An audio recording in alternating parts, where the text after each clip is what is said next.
ওম শান্তি ২৫ ডিচেম্বৰ ২০২৫ বৰ্ষৰ মুৰলীৰ সম্পূৰ্ণ সাৰকথা। আজি বাবাই কৈছে, মৰমৰ সন্তানসকল, তোমালোক বহুত সময়ৰ পাছত পুনৰ পিতাৰ সৈতে মিলিত হৈছা, সেয়েহে তোমালোক অতিকৈ মৰমৰ। আত্মিক সন্তানসকলৰ প্ৰতি আত্মিক পিতাই বুজাই আছে। আত্মিক পিতাৰ নাম কি? শিৱ বাবা। তেওঁ সকলো আত্মাৰ পিতা। আত্মিক সন্তানসকলৰ নাম কি? আত্মা। জীৱৰ নাম থাকে, আত্মাৰ নাম সেয়াই। এইটো সন্তানসকলে জানে যে সৎসংগ বহুত আছে।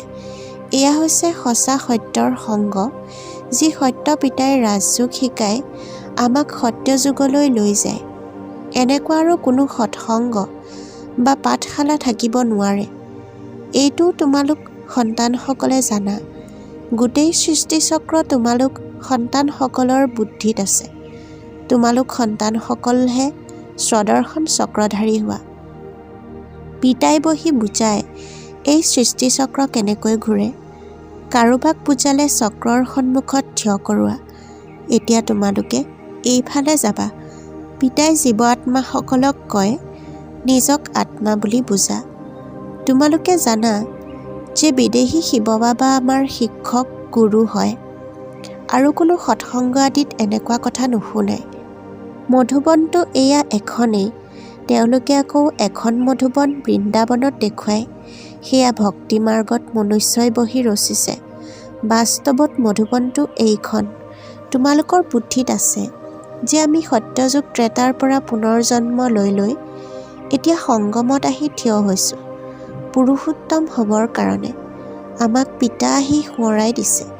৮৪ জন্ম কোনে আৰু কেনেকৈ লয়, সেয়াও তোমালোকে জানা। মনুষ্যই কেৱল কৈ দিয়ে, একোৱেই বুজি নাপায়। পিতাই ভালদৰে বুজায়। সত্যযুগত শত্ৰুপ্ৰধান আত্মাসকল আছিল, শৰীৰো শত্ৰুপ্ৰধান আছিল। এই সময়ততো সত্যযুগ নাই, এয়া হৈছে কলিযুগ। সোণালী যুগত আমি আছিলোঁ। পুনৰ চক্ৰ পৰিক্ৰমা লগাই পুনৰ জন্ম লৈ আমি লৌহ যুগত আহি গ'লোঁ। পুনৰাই চক্ৰ নিশ্চয় পৰিক্ৰমা লগাব লাগিব। এতিয়া নিজৰ ঘৰলৈ যাব লাগে। তোমালোকে বুজি পোৱা, আমি ৮৪ বাৰ পুনৰ জন্ম লৈছোঁ। যিসকলে লোৱা নাই, তেওঁলোক ইয়াত শিকিবলৈ নাহিব। কোনোবাই অলপমান বুজিব। ক্ৰমানুসৰিতো হয় নহয়। নিজৰ নিজৰ ঘৰ গৃহস্থালীত থাকিব লাগে। সকলোৱেতো ইয়াত আহি নবহিব।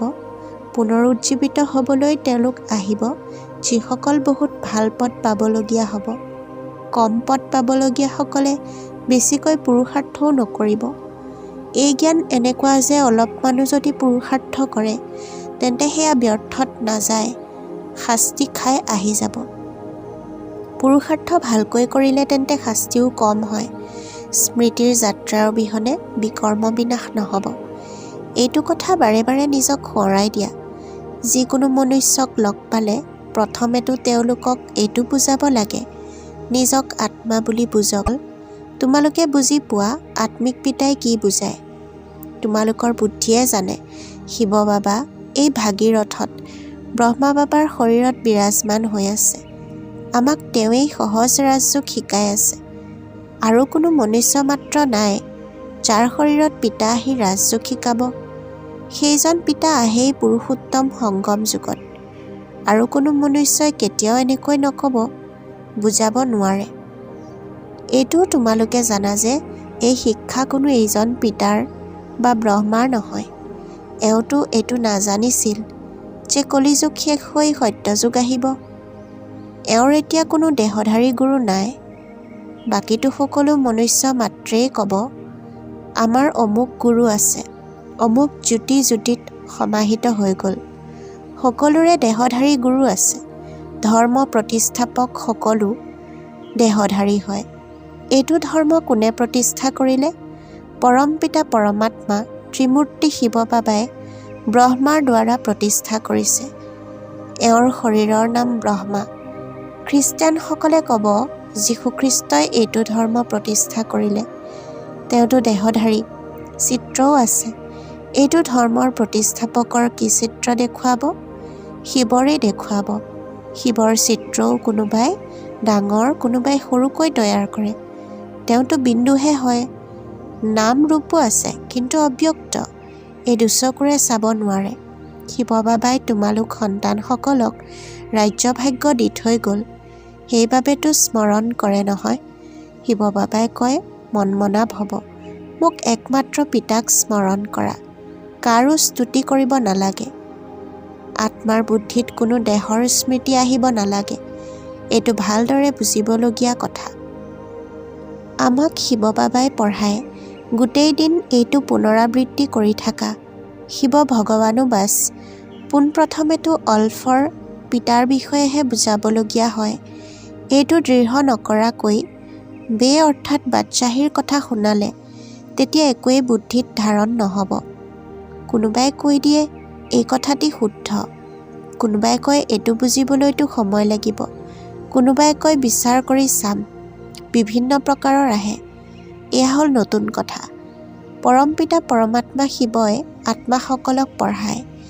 বিচাৰ চলে কি কৰোঁ যাতে মনুষ্যই এইটো বুজিব পাৰে। শিৱই জ্ঞানৰ সাগৰ হয়। আত্মাক জ্ঞানৰ সাগৰ বুলি কেনেকৈ কয়? যাৰ শৰীৰেই নাই। জ্ঞান সাগৰ হয় যেতিয়া নিশ্চয় কেতিয়াবা জ্ঞান শুনাইছিল, সেইবাবেতো তেওঁক জ্ঞানৰ সাগৰ বুলি কয়। এনেয়ে কিয় ক'ব? কোনোবাই বহুত পঢ়িলে তেতিয়া কোৱা হয় এওঁতো বহুত বেদশাস্ত্ৰ পঢ়িছে, সেইকাৰণে শাস্ত্ৰী বা বিদ্বান বুলি কোৱা হয়। পিতাক জ্ঞানৰ সাগৰ হৰ্তা কৰ্তা বুলি কোৱা হয়। নিশ্চয় জন্মি গৈছে। প্ৰথমেতো সুধিব লাগে এতিয়া কলিযুগ নে সত্যযুগ, নতুন সৃষ্টি নে পুৰণি সৃষ্টি। লক্ষ্য উদ্দেশ্যটো তোমালোকৰ সন্মুখত আছে। কিমানে ঘৰত বহিও সাক্ষাৎকাৰ কৰে। বান্ধোনত থকা মাতাসকলে বাবাক কেতিয়াবা দেখা পাইছে জানো? কেনেকৈ আত্মা ব্যাকুল হয়।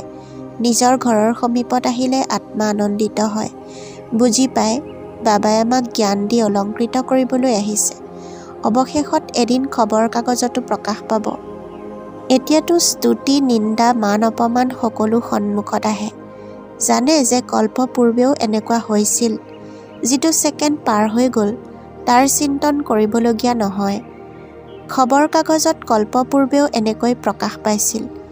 পুনৰ পুৰুষাৰ্থ কৰা হয়। হৈছৈ যি হ'ব লগা আছিল হৈ গ'ল। নামটো জনাজাত হৈ গ'ল নহয়। আকৌ তোমালোকে সঁহাৰি জনোৱা।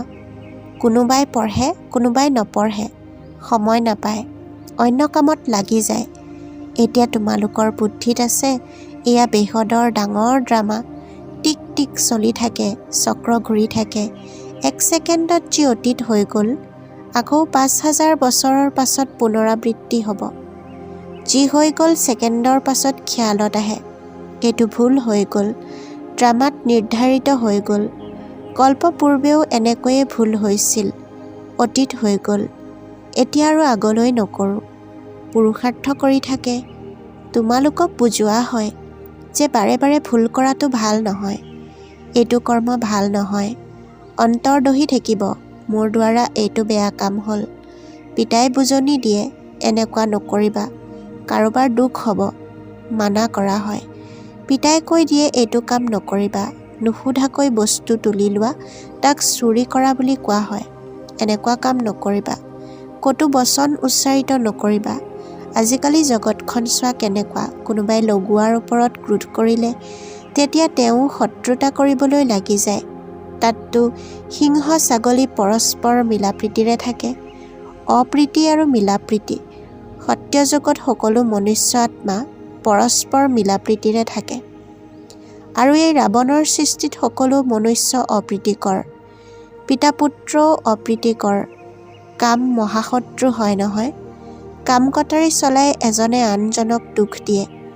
এই গোটেই সৃষ্টিখন অপ্ৰীতিকৰ।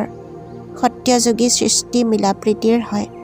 এই কথাবোৰ জগতৰ লোকে কি জানে? আজিৰ বৰদান শুদ্ধ সংকল্পৰ ব্ৰতেৰে দৃঢ়তাৰে বৃত্তিৰ পৰিৱৰ্তন কৰোঁতা অন্তৰ আসনধাৰী হোৱা। ব্যাখ্যা: বাপ-দাদাৰ অন্তৰ আসন ইমান পবিত্ৰ যে এই আসনত সদায় পবিত্ৰ আত্মাসকলহে বহিব পাৰে। যাৰ সংকল্পটো অপবিত্ৰতা বা অমৰ্যাদা আহি যায় তেওঁ অন্তৰ আসনত অধিষ্ঠিত হোৱাৰ সলনি অধোগতিৰ কলাত তলত আহি যায়। সেইকাৰণে প্ৰথমে শুদ্ধ সংকল্পৰ ব্ৰতেৰে নিজৰ বৃত্তি পৰিৱৰ্তন কৰা। বৃত্তি পৰিৱৰ্তনৰ দ্বাৰা ভৱিষ্যত জীৱনৰূপী সৃষ্টি সলনি হৈ যাব। শুদ্ধ সংকল্প বা দৃঢ় সংকল্পৰ ব্ৰতৰ প্ৰত্যক্ষ ফল হয়েই সদাকালৰ বাবে বাপদাদাৰ অন্তৰাসন। শ্লোগান: য'ত সৰ্বশক্তি লগত আছে ত'ত নিৰ্বিঘ্ন সফলতা আছেই। ওম শান্তি। সেৱাৰ সুবিধাৰ অৰ্থে আমাৰ এই চেনেলটো লাইক, ছাবস্ক্ৰাইব আৰু ঈশ্বৰীয় পৰিয়ালৰ সদস্যসকলৰ সৈতে শ্বেয়াৰ কৰিব বুলি আশা কৰিলোঁ। ধন্যবাদ।